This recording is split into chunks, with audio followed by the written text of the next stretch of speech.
आज अपन भूगोल में पाठ 2 शुरू करेंगे। पाठ का नाम है भूमि, मृदा, जल, प्राकृतिक वनस्पति और वन्य जीवन संसाधन। कि ये भूमि, मृदा और प्राकृतिक वनस्पति और जो वन्य जीवन है वो हमारे किस प्रकार संसाधन के रूप में काम आते हैं। तंजानिया अफ्रीका के एक छोटे गांव में मांबा पानी लाने के लिए प्रातः शीघ्र उठती है। उसे बहुत दूर जाना पड़ता है और वह कुछ घंटों के बाद लौटती है। इसके उपरांत वह घर के कार्यों में अपनी मां का हाथ बटाती है और अपने भाइयों की बकरियों की देखभाल में मदद करती है। उसके पूरे परिवार के पास उनकी छोटी झोपड़ी के चारों ओर चट्टानी भूमि का एक बाग है। मांबा के पिता कठिन परिश्रम के बाद मात्र कुछ मक्का और सेम ही उगा सकते हैं। फिर भी यह उनके परिवार के साल भर के खाने के लिए पर्याप्त नहीं है। अब ये क्यों नहीं है? क्योंकि वो कहाँ पर रहते हैं? अफ्रीका के तंजानिया गांव में, जहाँ पर न पानी की व्यवस्था है और न ही समतल भूमि है जहाँ वो आसानी से खेती कर सके। चट्टानी भाग में रहते हैं, वो चट्टाने पहाड़ है। पीटर न्यूजीलैंड के, तो यहाँ की जलवायु अलग है।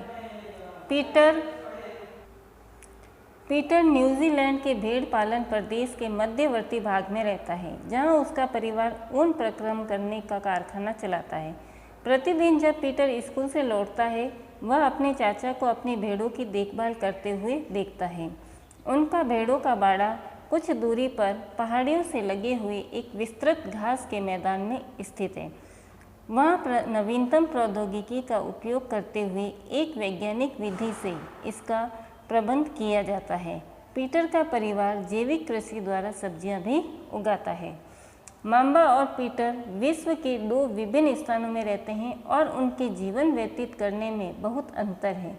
यह विभिन्नता भूमि की गुणवत्ता, मृदा, जल, प्राकृतिक वनस्पति, प्राणियों और प्रौद्योगिकी के उपयोग की भिन्नता के कारण है। और अब मांबा का परिवार कहाँ रहता है? पहाड़ों पर रहता है, जहाँ पानी की भी व्यवस्था नहीं है और पहाड़ों पर खेती करना भी मुश्किल होती है। उसके विपरीत जो पीटर है वो न्यूजीलैंड में रहता है, वहाँ की जलवायु सही है और उनके पिताजी चाचा भेड़ पालन का कार्य करते हैं तो और नई नई प्रौद्योगिकी का भी उपयोग किया है, तो वहाँ फल सब्जियाँ भी उगाई जाती है।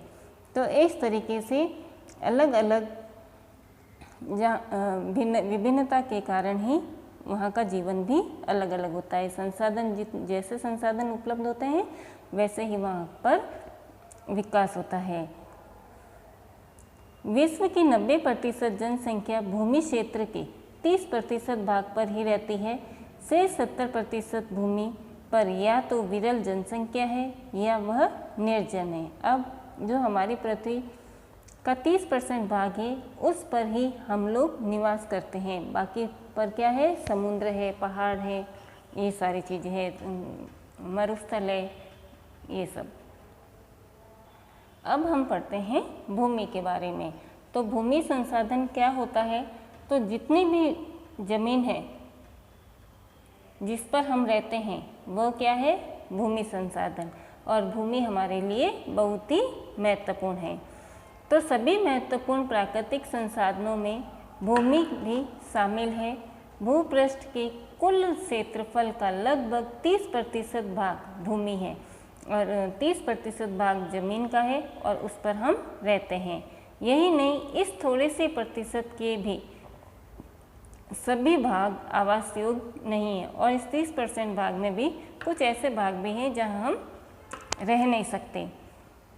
मुख्यतः भूमि और जलवायु के भिन्न भिन्न लक्षणों के कारण विश्व के विभिन्न भागों में जनसंख्या का वितरण असमान पाया जाता है और अलग अलग जलवायु और अलग अलग लक्षणों के कारण विश्व में हमारी जो जनसंख्या है वो भी अलग अलग तरह से असमान रूप से पाई जाती है। जहाँ बहुत ज़्यादा गर्मी है तो वहाँ जनसंख्या कम पाई जाएगी, जहाँ मरुस्थल है वहाँ पे भी जनसंख्या क्यों? वहाँ पानी नहीं है।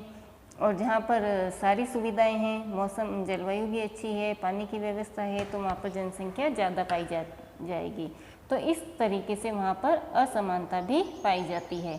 अब ऊबड़ खाबड़ स्थलाकृति पर्वतों के तीव्र ढाल, जलाक्रांत संभावित निम्न क्षेत्र, मरुस्थल क्षेत्र एवं संघन वन क्षेत्र सामान्यतः विरल अथवा निर्जन है।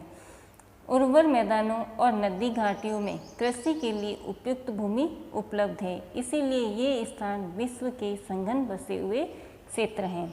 अब जहाँ पर पहाड़ है, कहीं पर समतल भूमि नहीं है, पहाड़ी पहाड़ हैं, पर्वत हैं, कहीं पे बहुत ज़्यादा पानी है, नदियाँ हैं, मरुस्थल है, तो ऐसे स्थानों पर जनसंख्या कम पाई जाती है। और उसी के विपरीत जहाँ पर अच्छे मैदान हैं, जहाँ की मिट्टी अच्छी है, तो वहाँ पर क्या होगा, खेती वगैरह अच्छी होगी, तो नेचुरल ही वहाँ पर जनसंख्या भी ज़्यादा पाई जाएगी। अब है इस भूमि का हम उपयोग कैसे करते हैं। भूमि का उपयोग विभिन्न कार्यों के लिए किया जाता है, जैसे कृषि के लिए, वानिकी, खनन, सड़कों और उद्योगों की स्थापना के लिए, मतलब खेती करने के लिए हम ज़मीन का उपयोग करते हैं, जंगल वगैरह हैं इनके लिए भी हम वनों का उपयोग करते हैं, खुदाई वगैरह करते हैं, खाने वगैरह होती है ना, तो उसके लिए भी हम ज़मीन का उपयोग करते हैं, सड़कें बनती है और ज़मीन पर ही हम उद्योग स्थापित करते हैं, हवा में तो नहीं कर सकते ना, तो इन सब के लिए हमें भूमि की आवश्यकता होती है, हम भूमि का उपयोग करते हैं। साधारणतः इसे भूमि उपयोग कहते हैं। क्या आप माम्बा और पीटर के परिवारों के भूमि उपयोग के विभिन्न तरीकों की सूची बना सकते हैं। तो पीटर भूमि का उपयोग क्यों करता था, भेड़ पालन के लिए, और माम्बा खेती करने के लिए। भूमि का उपयोग भौतिक कारकों द्वारा निर्धारित किया जाता है, जैसे स्थलाकृति, अगर कहीं की ज़मीन एकदम समतल है, फ्लैट है, तो वहाँ पर खेती आसानी से होगी। मृदा, कहीं की मिट्टी, किन्हीं स्थानों की मिट्टी उपजाऊ होती है, तो वहाँ खेती अच्छी होती है, और कहीं की मृदा अच्छी नहीं होती है, तो वहाँ खेती कम होती है। जलवायु, अब जैसे जो गर्म प्रदेश है वहाँ पर जलवायु गर्म होगी, तो वहाँ पर लोग खेती कम करेंगे, और जहाँ की सम होगी वहाँ पर लोग ज़्यादा खेती करेंगे, जनसंख्या भी वहाँ की ज़्यादा होगी। खनिज, कुछ ऐसे स्थान, ऐसी ज़मीन भी होती है जहाँ पर केवल खाने ही होती है ना, तो जहाँ खनिज प्राप्त होते हैं तो वहाँ खाने वगैरह ये ज़्यादा होगी। और कुछ ऐसे स्थान होते हैं जहाँ जल की उपलब्धता होती है, तो वहाँ जनसंख्या ज़्यादा होगी और संसाधन ज़्यादा उपलब्ध होंगे। तो इस तरीके से अलग अलग भौतिक कारकों के आधार पर भी भूमि का उपयोग किया जाता है। मानवीय कारक जैसे जनसंख्या और प्रौद्योगिकी भी भूमि उपयोग प्रतिरूप के महत्वपूर्ण निर्धारक है। अब मानवीय कारक, जहाँ पर ज़्यादा जनसंख्या होगी वहाँ पर कारखाने वगैरह भी ज़्यादा स्थापित होंगे, तो इस तरीके से वो वहाँ पर भूमि का उपयोग किया जाता है। अब स्वामित्व के आधार पर भूमि को निजी भूमि और सामुदायिक भूमि में बांटा गया है। भूमि को दो भागों में बांटा गया है, एक निजी भूमि मतलब खुद की ज़मीन, और दूसरी सामुदायिक, इसको मतलब समूह में या ग्रुप में बांटा जाता है। निजी भूमि व्यक्तियों के स्वामित्व में होती है, उस पर व्यक्ति का खुद का अधिकार होता है, जबकि सामुदायिक भूमि समुदाय के स्वामित्व में होती है, और जो सामुदायिक भूमि है वो पूरे समूह की होती है। सामान्य रूप से इनका उपयोग समुदाय से संबंधित व्यक्तियों के लिए किया जाता है, और जो सामुदायिक भूमि होती है उसका समुदाय के से संबंधित व्यक्तियों के लिए ही इसका उपयोग किया जाता है, जैसे चारा, फलों, नट या औषधीय बूटियों को एकत्रित करने के लिए। इस सामुदायिक भूमि को साझा संपत्ति संसाधन भी कहते हैं, और जो समूह की होती है उसे साझा संपत्ति भी कहा जाता है। जनसंख्या और उसकी मांग सदैव बढ़ती रहती है, और जनसंख्या बढ़ती रहती है लेकिन भूमि की उपलब्धता सीमित है। लेकिन अब भूमि तो बढ़ेगी नहीं, जनसंख्या बढ़ेगी लेकिन भूमि तो बढ़ नहीं सकती, वो तो उतनी की उतनी ही रहेगी, तो सीमित ही रहेगी। स्थान के अनुसार भूमि की गुणवत्ता में अंतर होता है, और अलग अलग जलवायु के कारण वहाँ भूमि की गुणवत्ता में भी अंतर होता है। लोगों ने सामुदायिक भूमि पर व्यापारिक क्षेत्र बनाने, नगरीय क्षेत्रों में घर बनाने और ग्रामीण क्षेत्रों में कृषि योग्य भूमि का विस्तार करने के लिए अनाधिकृत हस्तक्षेप शुरू कर दिया। अब जैसे जैसे लोगों की आवश्यकताएं बढ़ी तो शहरों में लोगों ने अपने घर बनाने के लिए ज़मीन का उपयोग करना शुरू कर दिया और गाँवों में कृषि योग्य भूमि का विस्तार करने के लिए इन्होंने भूमि का बढ़ाना इसमें हस्तक्षेप करना शुरू कर दिया। आज भूमि का प्रतिरूप में व्यापक परिवर्तन हमारे समाज में सांस्कृतिक परिवर्तनों को दर्शाते हैं। वर्तमान में कृषि और निर्माण संबंधी गतिविधियों के प्रसार के कारण निम्नीकरण, भूस्खलन, मृदा अपरदन, मरुस्थलीकरण पर्यावरण के लिए प्रमुख खतरा है और इसी बढ़ती जनसंख्या के कारण और भूमि कृषि के विस्तार के लिए भूमि का उपयोग करने की वजह से हमारे यहाँ पर समस्या भी उत्पन्न हो गई है। अब है भूमि संसाधन का संरक्षण हम कैसे कर सकते हैं।